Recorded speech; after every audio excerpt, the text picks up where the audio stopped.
think about this. How many times a day do you Google something, a recipe, directions, a random question? I think it's really second nature. I am currently actively Googling to see what the name of that amusement park is in Newcastle that I could not remember the name to. But what if the way you've been searching for decades is about to completely change? So let's rewind for a moment. This is Google back in 1999, introducing its search tool as delivering, quote, the most relevant results first and fast, end quote, powered by what it described as a thoughtful method of organizing the internet. Yeah, at the time, it promised to cut through the noise, ranking websites based on how they linked to one another, basically deciding what mattered by how the web connected itself. Now, 25 years later, that simple search box is evolving into something that doesn't just find answers, it creates them. Dr. Jess is here to explain what the major shift means for the way that we search, and it's always great to talk with you about this. And so some people have already noticed this change happening. When you type into Google, you'll get this little box in the top, right? Yes. So about a little over a year ago, Google rolled out AI overviews, which basically can subsume the load screen entirely. So it deprioritizes those 10 blue links, and eventually what they announced 2 weeks ago at their the big Google conference, they said that they're going to basically eliminate that, and you're going to be instead going into this integrated, immersive chatbot space where you're talking with an AI about what you are wanting to know about. Okay, so this is different because typically you could click something, you could type something in the search box and it would give you those links. But now AI is going to just summarize what it wants you to know. Yeah, Google wants to keep people there on their website rather than have them click through to other places. So they've been trying to do that for a long time, but this is really going to make people kind of stuck. So someone might say, okay, well, look, I'm looking for the perfect recipe. If this is going to make things easier so I don't have to click on 15 links, maybe that's a better method of it. But what are some of the questions that are being called in on this? Well, I think that, yeah, it's possible that a chatbot could have the best answer, but it's really difficult to know, and you are going to be taken out of that decision-making process, which I think, we like to be in the driver's seat when we're searching. Search is fundamentally different than a chatbot. It is a web crawl of all of the information that's out there versus an LLM that's been trained on a large number of material that's content.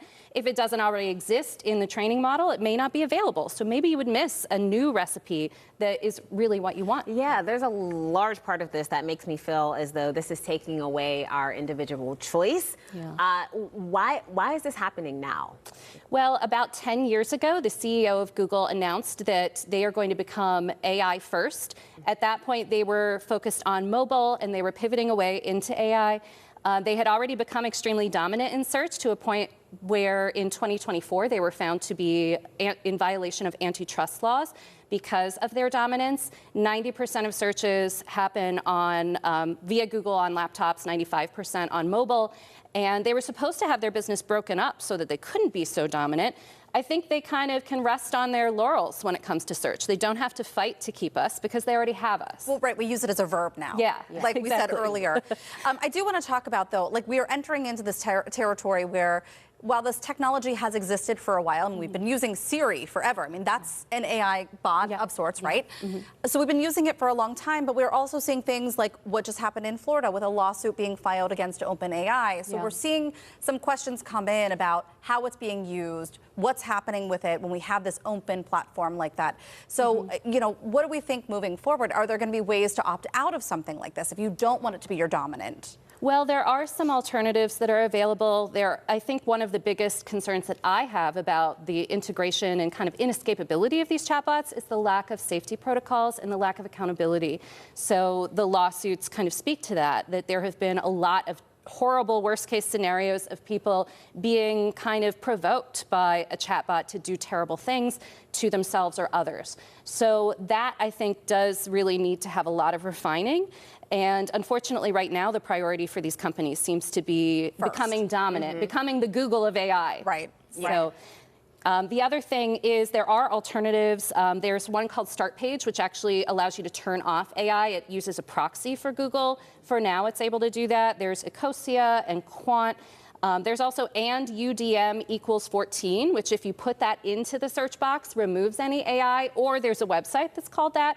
I needed to use notes to remember there we it. go, yeah. Yeah, and if you run a search there, it actually removes the AI completely and takes you back to that list of blue links. And then there are paid services that are out there. And the old adage in tech goes that if it's free, you're the product. So it might be worth something, something that people want to invest in and get a subscription to. It's interesting. It'll be interesting to see what happens if people decide to abandon even using Google, although it's the dominant thing right now, and go to alternatives because they don't want this yet. Yeah. I need my links. Yeah. I do. Dr. Jess, thank you so much. Thank you. Really great stuff. All right, Dr. Jess offers commentary on both tech and culture on her Instagram stories and Substack newsletter. We'll link you up to those on our website.